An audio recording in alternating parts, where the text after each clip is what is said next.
So hey everybody, this is I'm the chair of the Saddlebrook Green Team. My name's Steve Mariconda, and we're doing a presentation here on light pollution and the importance of responsible lighting practices.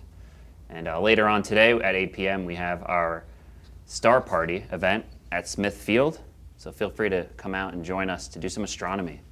And I'll introduce here Tom Van Winkle. He's the chair of the Community Partnership to say a few words. Thank you, Steve. We're here today. I'm here today from the Saddlebrook Community Partnership. For those of you here and for those watching this on the TV station, the Saddlebrook Community Partnership's mission is to help address the needs of our community. Okay, like whatever the needs are in our town, and one of those needs is addressing light pollution, and which Steve Mariconda, who's the chairperson of the Green Team, is going to address. And I want to take this opportunity to thank you, Steve, and to thank all the members of the Saddlebrook Green Team for all they're doing to try to address this issue, along with other sustainability initiatives like the upcoming Earth Day cleanup, which is going to be held in collaboration with the Saddlebrook Mayor's Youth Group. That will be held at Tricentennial Park at the corner of Platte Ave and Saddle River Road. We're also going to clean up underneath the Route 80 underpass on Saddle River Road. So it's great collaboration. The Community Partnership celebrates and encourages collaboration in our community. So Steve, I want to thank you again. I want to thank our vice chairperson of the Saddlebrook Green Team, Councilwoman Sarah Sanchez. I want to also Saddlebrook Library. And the Saddlebrook Library. Thank you, Steve.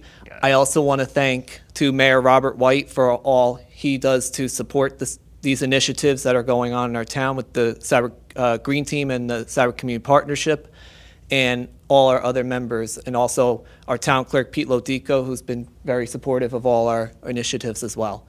So with that being said, I'll yield the floor to you, Steve. You got this. All right.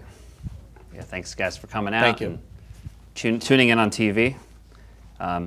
So yeah, I should just say a little bit about the Green Team too. You know, we started last May, and we've been doing a bunch of different green initiatives in town. Where we did some cleanup. We did a cleanup last year. We did some seed sowing workshops and like gardening workshops at the library. We're gonna probably do some more of those, and we're hoping to get some grant money from Sustainable Jersey to do our community pollinator garden at the library, as well as an Adopt a Native Tree program. So we'll be planting some trees around town as well. We've already gotten some tree donations from the Arbor Day Foundation, and so there's more to come on that. And this event here is one of those Green Team events. So without further ado, I'll talk about one of my passions here, reducing light pollution. So here we go. So yeah, as I said, I'm Steve Mariconda. I'm also the president of Dark Sky New Jersey, which is a 501c3 as of today. It's a 501c3. Like, it's a chapter of Dark Sky International, which has been around since 1988. Talk a little bit about that. It's basically just an organization that helps spread awareness about light pollution and how we can reduce it. But first, before we get into that, a little quote here: "Only in the darkness can you see the stars." Martin Luther King, Jr. So does anyone want to share? Has anyone been out to an area where it was really, really dark and you could see a lot of stars? If you do, if you want to share, I can pass the mic to you. Anybody? Okay, here one second.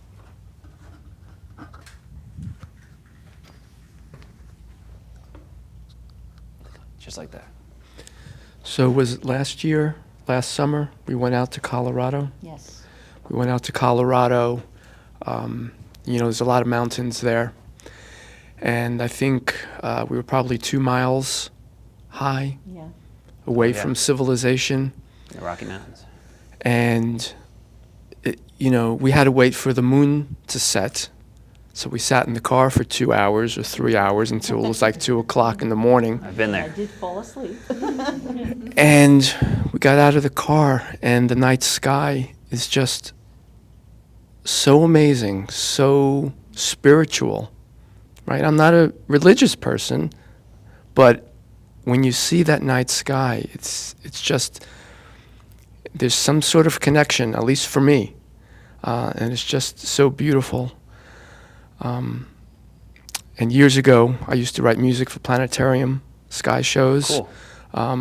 It was sort of a combination of my love for astronomy and being a musician. Planetariums ended up being the place where It all came together for me. But it had been years since we saw the real night sky. And what's kind of sad is that most people around here have never seen the night sky. They don't even really look up, Because of light pollution, right? you know? Yeah. So it was just a really beautiful experience. Yeah, thanks for sharing that. That's awesome. Yep. Yeah, I agree. Colorado has amazing starry skies. I'd like to add something to that. When we did this experience in Colorado, to me, it was just, I could almost not find words to describe it. It just felt like it was endless. I was looking to an endless path. It brought tears to my eyes because you could just see so many things. The more you looked, the more you saw. And it just makes you realize how insignificant we really are in the grandeur of the universe. And I remember I'm now a retired teacher from Patterson, but many of my students there never, ever really look up into the sky. And when I actually shared some of this with them, they were just so mesmerized. And I told them, look up. If you go anywhere where it's a little dark, just look up. And you'd be surprised, the longer you stare, the more you can see on a clear night. Thanks for sharing. Yes, I definitely relate to those because I try to go around the country to see some dark skies. The closest area where you could really see the Milky Way is the Catskills. About an hour and a half north on Route 17, and you'll definitely be able to see that mesmerizing, beautiful sky. So, really, really cool. Thanks for sharing that. Again, a little more about Dark Sky International. They were founded in 1988, based in Tucson, Arizona, and they're the primary organization that tries to reduce light pollution and educate the public about it in the first place, because many of us didn't learn about light pollution in school. And then we started the New Jersey chapter in early 2024, and we've expanded to include representatives from other environmental organizations. And by the way, this picture here was taken at Cherry Springs State Park, which is a dark sky certified park in Pennsylvania, taken by one of our members. And yeah, that's basically what the night sky looks like in a really good dark sky. So, just some of our organizations that we work with, our growing coalition. We're working with a lot of environmental organizations, not just astronomy, because light pollution goes beyond just being able, whether we see the stars or not. Like, it actually affects our health, and it affects the health of ecosystems and wildlife. So we'll get into that. Again, if you're on a green team, right, you might be certified by Sustainable Jersey. They're the organization that certifies green teams in New Jersey, and they have action items for reducing light pollution. You can actually get some additional points towards your certification, and this helps get bigger and bigger grants to fund green initiatives. And the Association of New Jersey Environmental Commissions, otherwise called ANJEC, they're also a heavy proponent of reducing light pollution. And these are both great partner organizations towards reducing light pollution in New Jersey. But what is light pollution? I basically define it as excessive, misdirected, or obstructive artificial light at night that washes out starlight in the night sky, disrupts ecosystems, and has adverse health effects, and also wastes energy and money. And the four types I'll talk about are circadian rhythm disrupting light, glare, light trespass, and sky glow. And this graph here just depicts you got the inner city sky, that's like a Bortle 9. There's called the Bortle scale. So the lower the number, the darker the sky. So you have here, that's like a sky with no light pollution, versus a Bortle 9 is like New York City. Saddlebrook, probably like Bortle 8. So yeah, we're just kind of missing that connection to the night sky. And I'll explain why that is and what we can do about it. So first off, we have circadian rhythm disrupting light. I'll just go briefly through these and then go into more detail.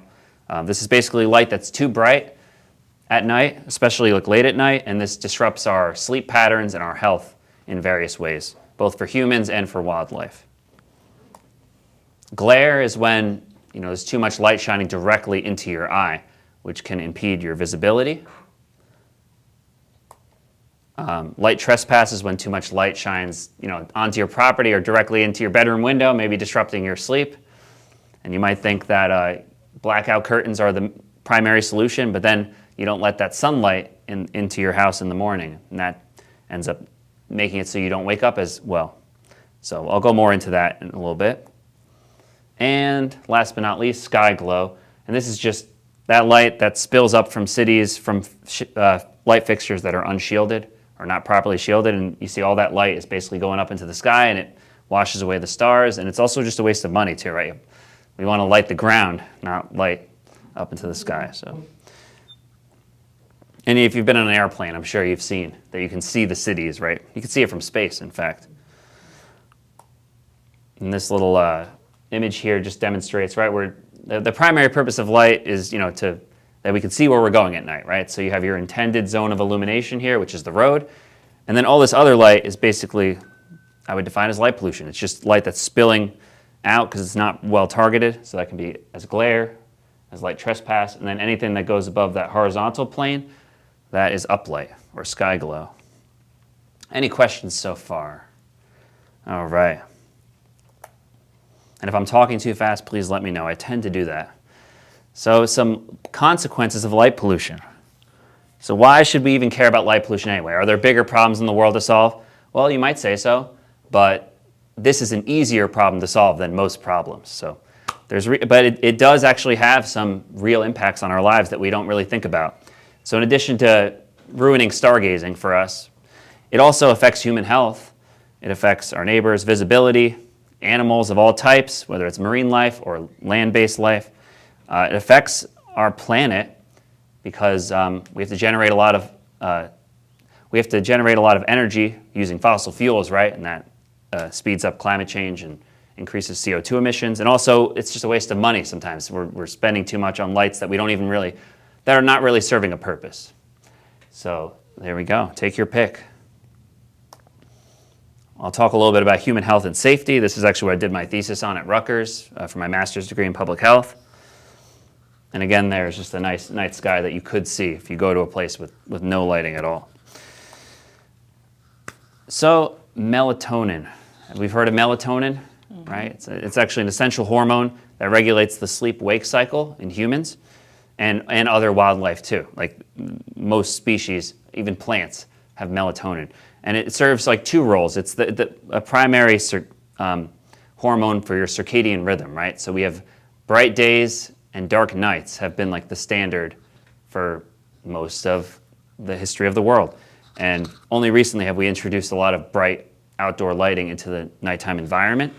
So melatonin is actually disrupted by lights, basically. During the day, when the sun is up and it's very bright, that actually suppresses melatonin. It turns the melatonin off in your brain so that you can be awake and functioning during the day. But at night, in darkness, that's when melatonin actually gets released. So they call it the darkness hormone. And it's not only good for your sleep patterns, it's also good for your immune system. Melatonin serves as a way to clear your body of like damaged cells and things like that while you're sleeping. And suppressing melatonin actually is associated with increased risk of certain types of cancers, prostate cancer, breast cancer. They've done a lot of studies on nurses and night shift workers, and apart from just staying up all night, that's not good for your health. But then the additional bright environment that you're in suppresses melatonin, and so it impedes your immune system. In fact, the American Medical Association has published multiple studies on especially bright white LED lights and its impact on our health. So yeah, so you can go on and on about this. But essentially, humans, along with all other living things, evolved with bright days and dark nights. And we've essentially, lighting has its purpose, right? It's an amazing invention, but we might have overdid it a little bit, and when you're just constantly in bright light all the time, your body can't tell the difference between when it's daytime and nighttime, and this impacts our health and the health of the environment, our ecosystems. And this is just a little more in depth here, but basically just shows that we actually have specialized cells in our eyes that are not used for vision; they're used for detecting ambient light levels. So it can when your eyes sense that it's daylight, right, and the sky is like blue, you get that blue light. That tells your brain to stop producing melatonin and produce serotonin, right? So that signals to us it's daytime, and our body operates on daytime, right? Humans are diurnal creatures, so we're most active during the day, and then we rest at night. And then when the sun sets, your eyes the signals in your eyes go to your brain saying it's time to start producing melatonin. And I don't want to get too technical, but essentially, yes, this is a primary aspect of our biology, and our body has basically clocks like that track our circadian rhythm. So it's the same for humans. It's also the same for wildlife. Any questions about that? It could be a little dense, but okay. Moving on to glare, and this is an issue people don't really think enough about, but you might be noticing it more with the newer headlights on our vehicles, right? They're a little bit too bright, right? I think we went a little bit overboard. And obviously you want to see where you're going, but you also don't want to get blinded by a car coming in the opposite direction. So, but this concept actually applies to all different types of lighting. So I'll give an example here. Can you guys find the potential stalker? A little hard to see, right? But why? I mean, we have such a bright light, right? We should be perfectly safe from criminals, right? We should be able to see everything all around our yard, right? But glare, that's the answer. The light, it might be a bright light, and if you were like standing on the other side of it, you might be able to see pretty well looking outward. But when the light's shining directly in your eye, you can't see what's behind it because this causes your pupils to constrict. But when you simply add a little shield, right, or block the light from going directly into your eyes, this allows your pupils to dilate, and now you can see a lot better. So, you know, obviously this is with a camera lens, so it might be slightly exaggerated, but the general concept is the same with the human eye. When we have too much light going straight into our eyes, it causes our pupils to constrict, and we don't see as well. So if we use well-designed lighting, we'll actually be a lot safer, right? This breaks that myth that more lighting is safer. It's always safer.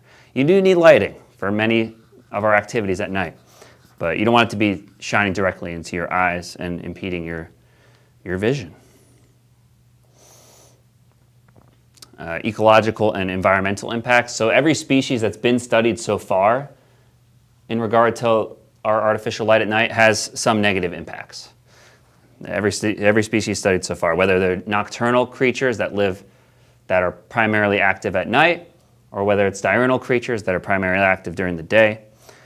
I'll give you some examples here. And crepuscular creatures who are active at twilight. So some examples here, frogs and toads, they ribbit less, which impacts their mating cycles. Atlantic salmon, they won't do their normal migration patterns. If say there's a light under a bridge that has a river flowing under the bridge, they won't actually do their upward river migration if there's a light under the bridge. Like it just confuses them. They like doing it at night when it's dark. Obviously bats and stuff, like bats won't do their normal foraging if it's not dark. Bats like it dark. They're nocturnal creatures. Same with like owls and all the other creatures. And even in the ocean, zooplankton, they normally come up to the surface to eat algae at night when it's dark. But if you have like bright lights on the shoreline and that light penetrates the water, the zooplankton actually don't go up and eat the algae. They hide, and that leads to increased risks of harmful algal blooms, if you've ever heard of those. It can make the water quality pretty bad, especially off the coast of New Jersey. So just some examples there. Birds, very negatively impacted by our light at night. Essentially, you know, most birds migrate at night, and the peak migration seasons are in September for the fall migration and April for the spring migration here in North America. And they fly right over New York City, right? It's right in the path of the North Atlantic Flyway. So as you can see here with the World Trade Center lights, all those little flashing objects in the light, those are birds basically trapped by the light. When the light shines from the ground up, it confuses flying birds and flying insects, and they end up getting disoriented and they go towards the light and they fly in circles. It's not because they want to be there, it's because they're trapped essentially. And a lot of these birds end up crashing into buildings, you know. So, and that's a problem in itself with skyscrapers.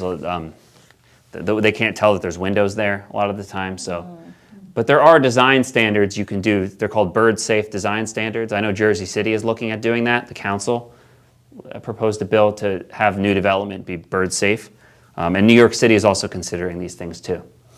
But lighting plays a big role of it. If you have our lights shine down instead of up and out, this actually reduces risk. It reduces the risk that birds are going to get disoriented and crash into buildings. So, and they actually, with the 9/11 lights, they do turn those off every once in a while when there's too many birds gathering. They have people with binoculars looking up And then once it reaches a critical mass, they turn the lights off for a sec, let the birds disperse, and then they turn it back on. But I'll go more into solutions in a little bit. I'm just focusing on the problems first, then we'll focus on the solutions. As I just said, yeah, birds, 70% of terrestrial birds are migratory, and 80% of them migrate at night. So we've pretty significantly altered their environment. And birds also use the stars, too, for celestial navigation, just as our sailors did for many years. Birds do the same thing. Marine life, we'll talk about turtles, even coral reefs don't spawn the way they normally do when they're exposed to bright light. Essentially, anything that's brighter than the full moon is considered like abnormal in nature, right? We've introduced lights that are brighter than the brightest nights for millions of years, billions of years. So what happens, it alters behaviors and confuses wildlife. Has anyone heard about how sea turtles are affected by light pollution? This happens pretty commonly, between North Carolina to Florida, which is where sea turtles will go on the beaches to hatch their eggs. So basically, the eggs hatch at night most of the time. They lay their eggs in the sand, the hatchlings hatch, and their evolutionary instinct is to go towards whatever is brighter. So what is normally brighter for most of history was the ocean, because the ocean reflects starlight and it reflects moonlight. So that would be the normal course of action. The small turtles would go towards the ocean. But now we have all these bright shore towns, right, along our coast. They end up going towards the towns instead of towards the ocean. And as you can imagine, it's not really great for these little turtles, right? There's cars driving by.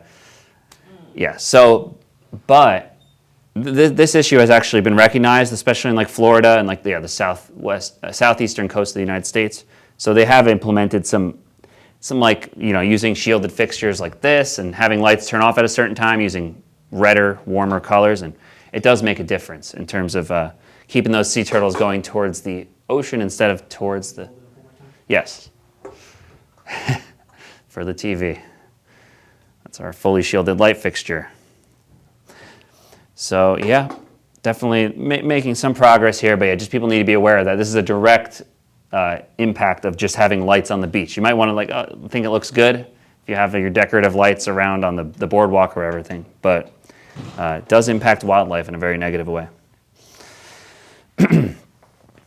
Insects, yes. I mean, we've all seen flying insects flying around your lights, right?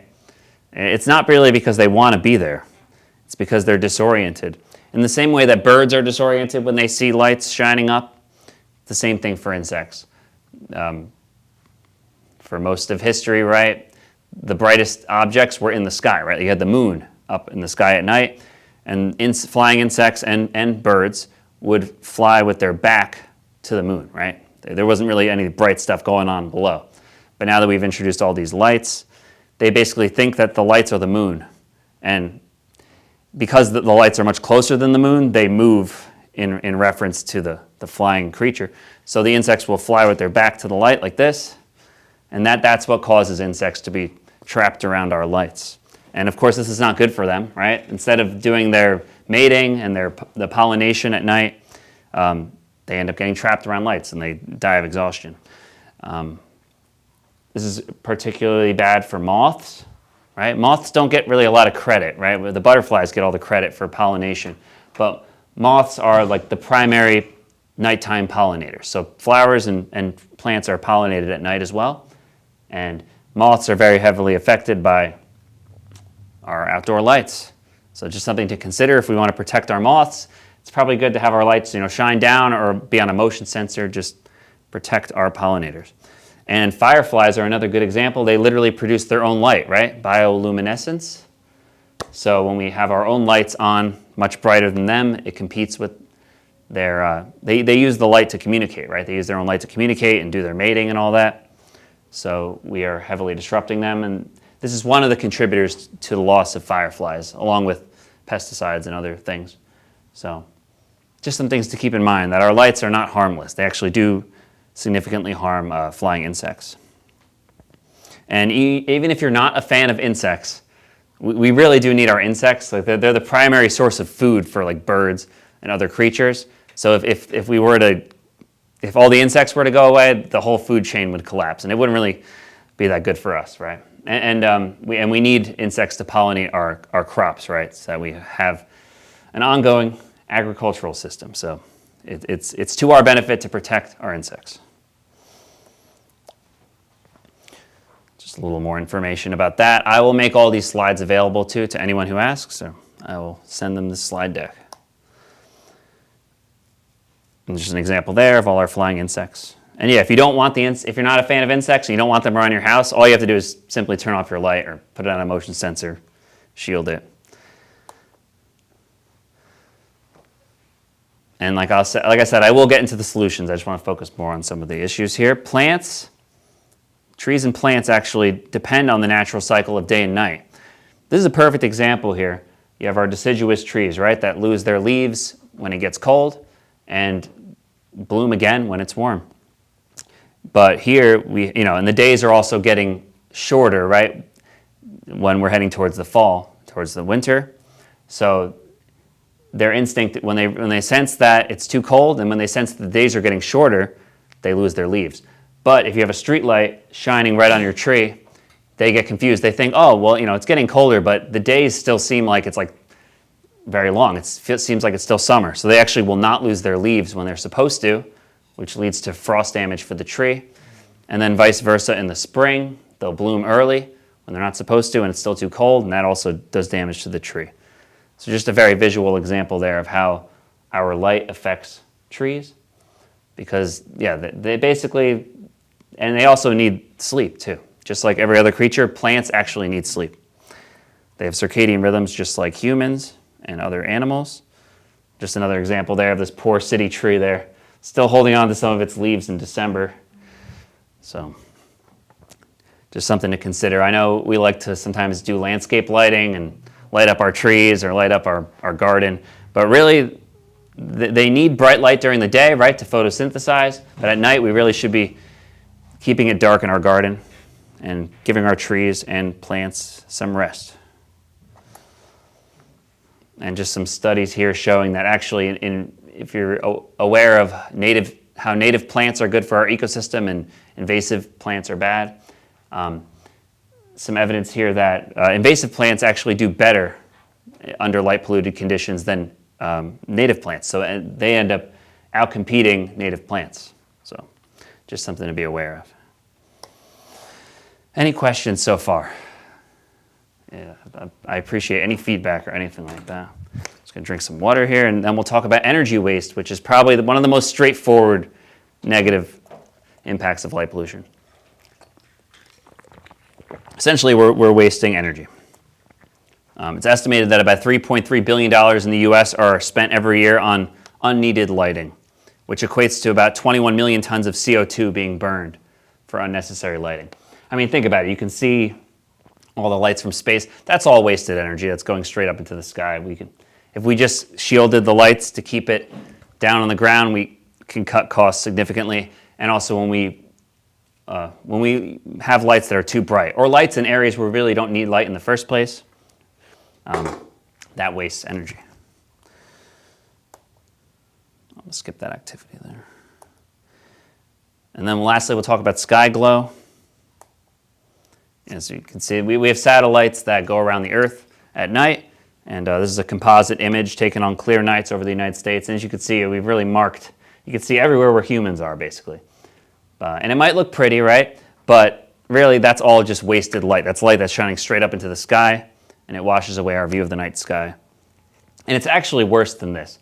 This is just the lighting that you could see going straight up to the satellite, right? But satellites don't detect light that goes diagonally further away from cities. So this is a little more accurate, just showing light pollution increasing at about 2% per year. The blue areas are pretty good, but yeah, essentially you have to go further and further away to actually see a good starry night sky. Probably some areas that are the best in our area would be, obviously that's New York City. New York City to Philadelphia is just like a big blob of light. But some areas like that's a Wharton State Forest in the Pine Barrens is pretty good. And some areas along the coast are okay, right? You have just west of Cape May, along the Delaware Bay, those are some pretty good skies there. You can see the Milky Way. And even in Long Beach Island, I've seen it. But you have to look out towards the ocean, not towards the shore. And then, yeah, the Catskills, of course, the Adirondacks. Most of New Hampshire and Vermont are pretty good. And then Maine is exceptional. Maine is known for their beautiful night skies. And, of course, the West Coast, right? You got Arizona and Utah. Like, those are all pretty good. But the light pollution is still growing out there, too, because there's been a lot of suburban expansion from the urban cores, and this is leading to increased light pollution. So this is why we need protections everywhere, which I will talk about the solutions to this. But yeah, only 2 out of 10 people on Earth can see the Milky Way, which is pretty sad. The Milky Way is, we're in the Milky Way galaxy, right? But the sun and the Earth and all the planets are in like the arm of the galaxy, and that's the core. So the core has the most stars. So at night, at the right time, usually like July, August, September, you can look straight towards the core of the Milky Way.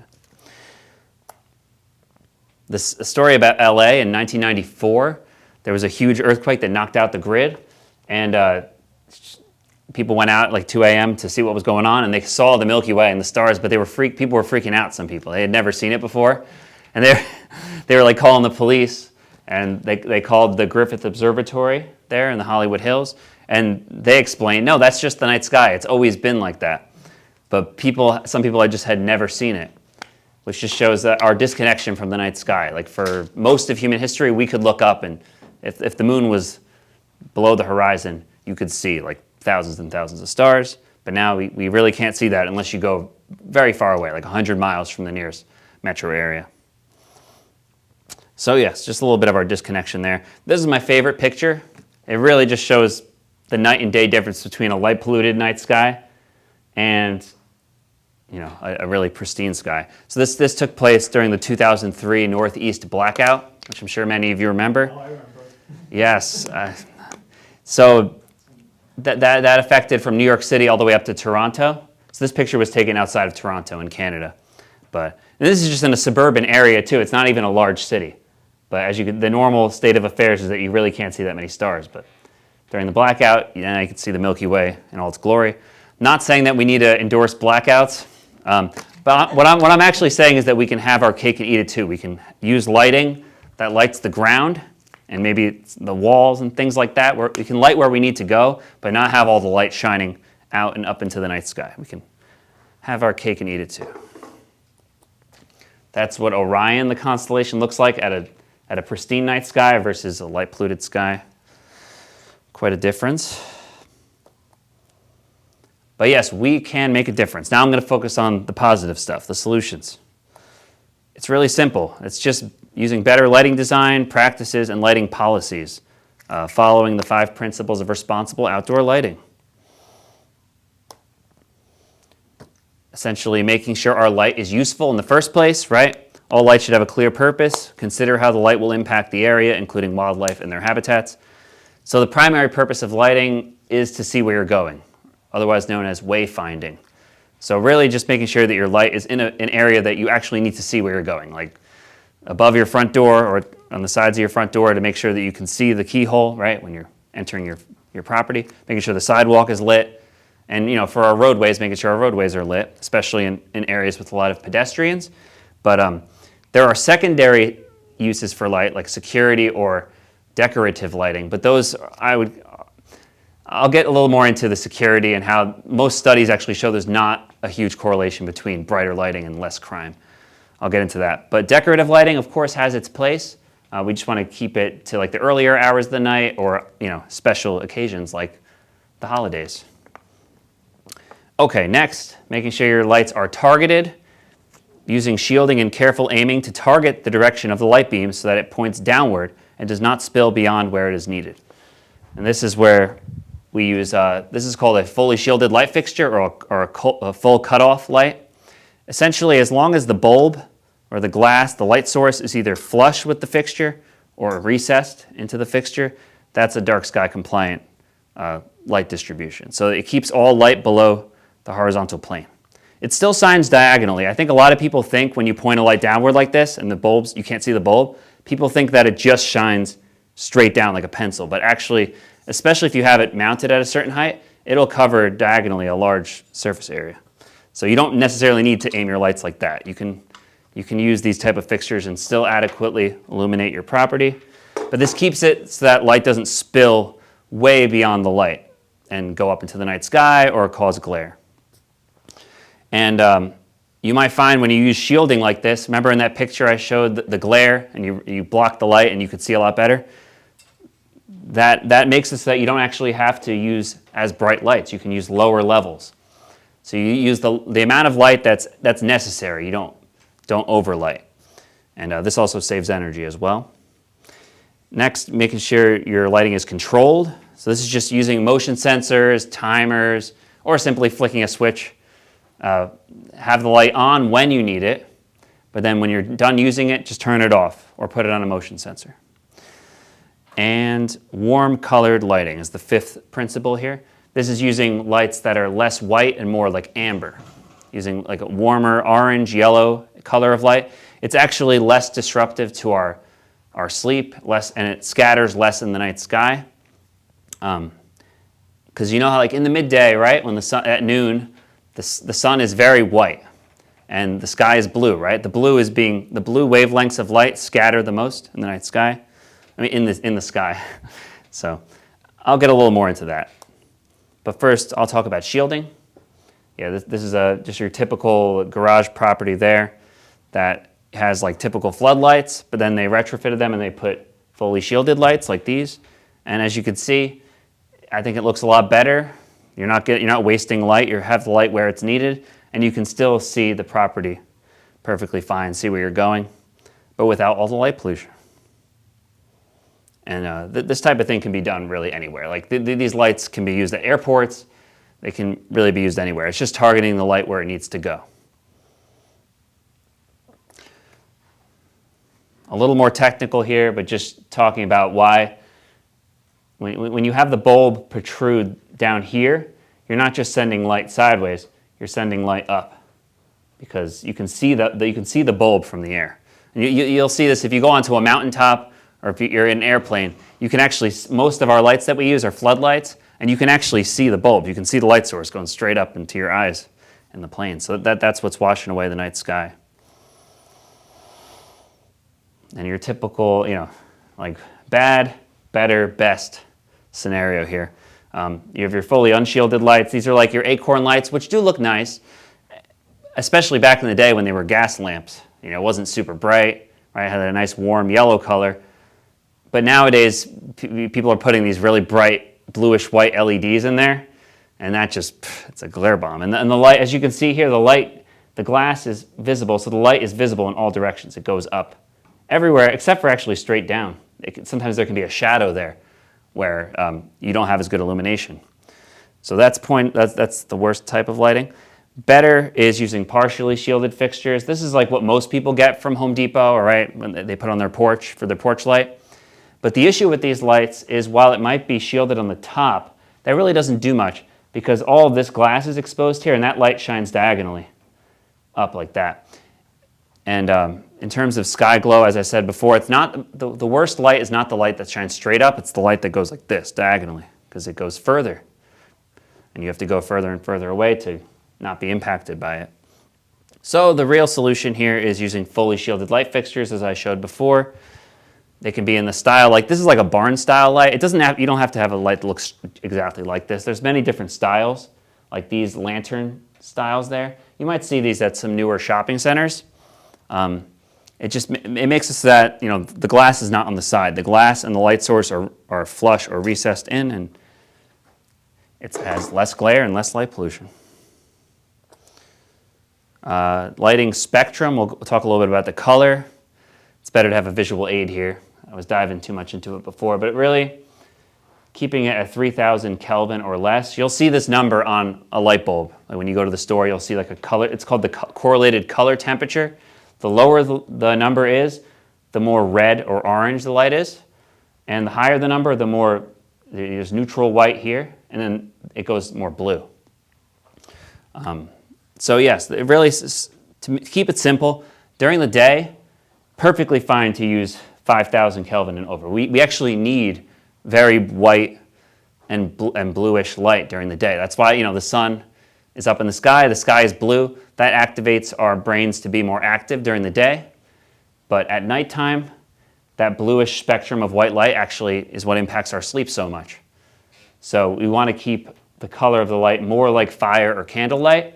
This is less disruptive to our sleep patterns and our health. And it's also less disruptive to wildlife for the most part. Any questions about that? All right. Just demonstrating the best and the worst lighting. The best is actually, in addition to having it shielded, also have it on a timer or a motion sensor. That's the light at my house. That's my porch light. It has a motion sensor on the top. So as you can see, the bulb, the bulb is like right there, but it's recessed, so you can't see it from that angle. That's what it looks like at night. It has like that warm color. And as you can see, it's not just shining straight down. You have like a 160-degree beam, which perfectly illuminates my property, especially because it's mounted higher, right, at the top of the staircase. So there's no need for a floodlight in most situations. And if you have a gigantic property or a huge parking lot, the best solution, instead of using a floodlight, is just to simply install lighting poles, right? Might be a little more cost up front, but that's the way most like shopping centers are doing it nowadays, just using lighting poles, having it shine down so you're not causing that glare. Even if you try to put a floodlight and try to shine on a large property, it's not going to do that well anyway. You would need it to be super bright for the light to reach from your property all the way to like the end of it. So my tangent there, if you need to cover a large area, just use more lights. Don't make your one light much brighter. And where can you find this lighting? You can find this lighting basically in most like Lowe's, Home Depot. More options online, unfortunately, than in person. But hopefully that's going to change. I know Dark Sky International is working with like Lowe's, Home Depot, and other sellers to make this lighting more readily available and identifiable for consumers. And Dark Sky International actually certifies light fixtures. So like, do I have the box with me? I don't. It'll have like a seal of approval on the box. In fact, I have the box right here. Yeah, it says like this one says IDA approved. But now they rebranded from the International Dark Sky Association to Dark Sky International. So now it will say like Dark Sky approved. But yeah, this I got at Home Depot. Pretty cheap. If you get lights with motion sensors and timers, of course that costs a little bit more, but they cost the same as other lights. There's no cost difference for the most part.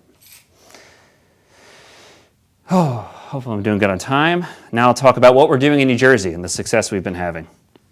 So like I said, the Saddlebrook Green Team and other green teams around New Jersey, right, through Sustainable Jersey, have been tackling this issue of light pollution. It's trending. It's becoming popular because, like I said, it's the easiest type of pollution to solve. We can all do our part in this, and it's much easier than, say, cleaning out contamination from a river. It's simply just turning lights off, redirecting them, switching out the bulb. So Sustainable Jersey and ANJEC are big partners there, but also the Sierra Club. A lot of our Dark Sky members are also members of the Sierra Club. They have their own light pollution committee in New Jersey, of which I'm a member. The Native Plant Society is in favor of us, and the Audubon, right, protecting the birds and wildlife. And we're trying to work with some universities. Like I went to Rutgers. The Rutgers Cooperative Extension is interested in reducing light pollution. And Princeton University, too. There's a professor there who's an astrophysicist, and he's very into reducing light pollution. So and we do events like this around the state, just educating the public about light pollution and how we can fix it. This is actually an example from the town of Hopewell Borough, which is by Trenton. One of my friends here, he got together a group of electricians and sheet metal workers and stuff, and they designed their own shields and basically went around to shopping centers and for very cheap offered to retrofit their lighting and make it produce less light pollution. And you can see the result right there. Before, you had really bright white floodlights, now fully shielded lights there. And I would argue, in addition to reducing light pollution, it also looks better too, right? If we're talking about curb appeal, right, I think it just has a more pleasant, like warm atmosphere. There are studies that show that like having more trees in your shopping district actually increases the amount of money consumers spend at businesses. I would argue that there should be some more studies on this, but I would argue having nice warm lighting that's dark sky compliant is actually, I would argue, better. It draws people more to the area as opposed to having these like glaring like prison lights. I don't think it creates like a more harsh atmosphere. So in addition to being bad for wildlife and ruining our night sky. So just more things about Hopewell and New Jersey. I helped. Well, Dark Sky International has a policy template for basically ordinances or state statutes that regulate light pollution, regulate the type of lighting that can be used to reduce light pollution. Me and some of my other colleagues, we created a model ordinance for New Jersey, just using some of our ordinances that have already been passed in New Jersey. So, and we've been passing this around to municipalities around the state. Some examples of towns that passed light pollution ordinances are Saddlebrook, helped get that passed. Fair Lawn actually recently passed an ordinance too. I gave them the Saddlebrook template, and they actually got an ordinance passed there. And Rochelle Park just passed an ordinance as well. Yes, very cool. Yes, so we're on the right track here.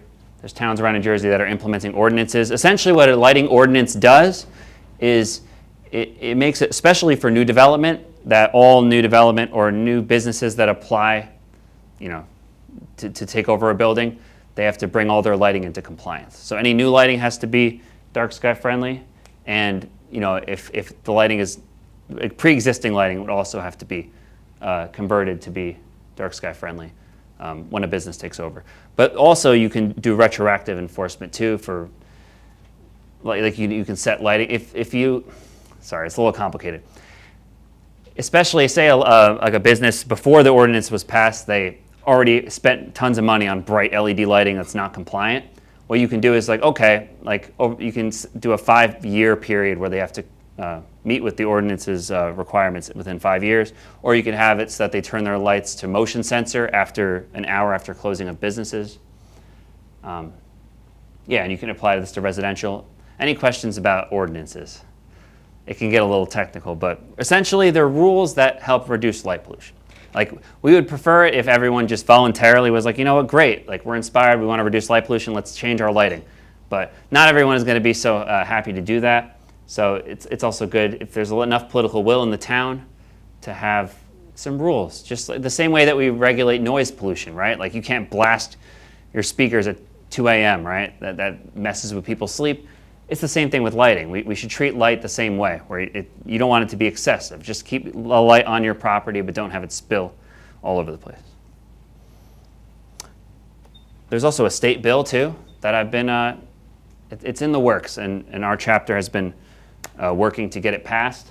The state bill would apply to any state-funded lighting projects.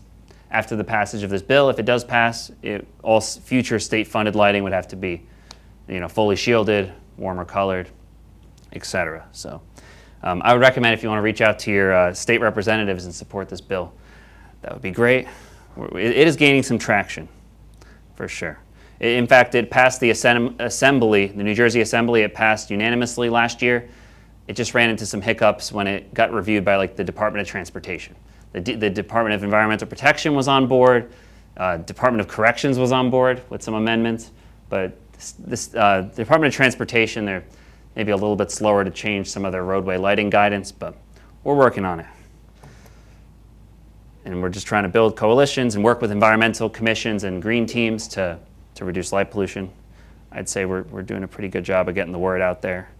And what can you do, right? Call to action. Simply, if you don't want to go replace all your lights right away, totally understandable. In the meantime, just turn off your outdoor lights when you're not using them, or put them on a motion sensor. Use warm colored bulbs. Eventually, if you want to change your outdoor lighting to be dark sky compliant, fully shielded light fixtures. Spread the word to your neighbors. You can join our chapter if you want to connect. We meet on Zoom every month, and we just support each other with these kind of events. And you can attend mayor and council meetings and advocate for responsible lighting ordinances. And that's basically it. Thank you, guys. And for those on TV, if you want to reach out, I'm the chair of the Green Team. My email address is steve.mariconda@darksky.org.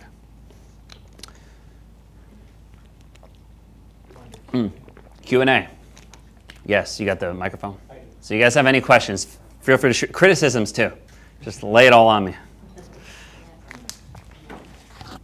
Anybody? Does anyone have it?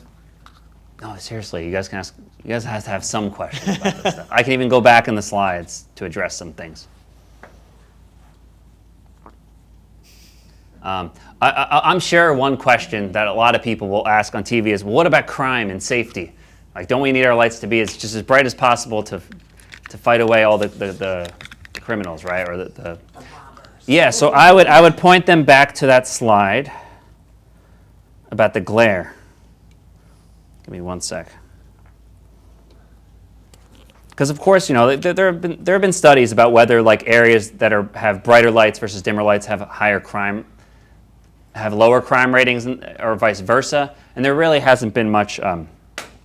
There's not a strong correlation between crime and lighting in general. So it means it's, you know, it's probably here nor there. There have been, I know there was one study done in Chicago, which I can look into, where they installed like really, really bright street lights on some streets, and they studied like car theft on the brightly lit streets versus not brightly lit. There was actually more car theft on the bright streets because, what do you think? Oh, it allowed the robbers to see. Exactly. It allowed the robbers could see everything in the cars and determine whether, there is something valuable in there, I can break into there, as opposed to when it's really dark, the robbers, they can't see where they're, like, what they're doing. They can't see what's in the car. They're like, is it worth the risk?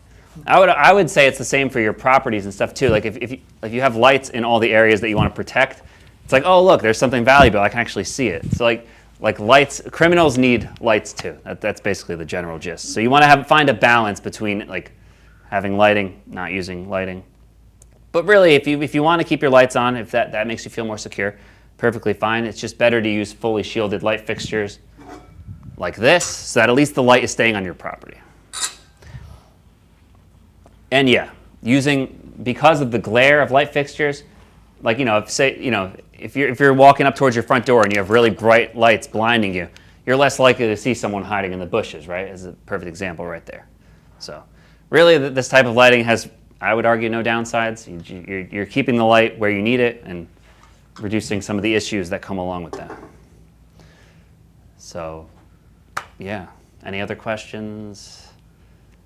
Anyone on TV, feel free to reach out. And this is just one of the issues that the Saddlebrook Green team is working on. We're going to be doing more, you know, gardens and planting trees and all that. So if you want to get involved, follow us on Facebook and reach out to me, Steve Mariconda, darksky.org. Thanks, guys.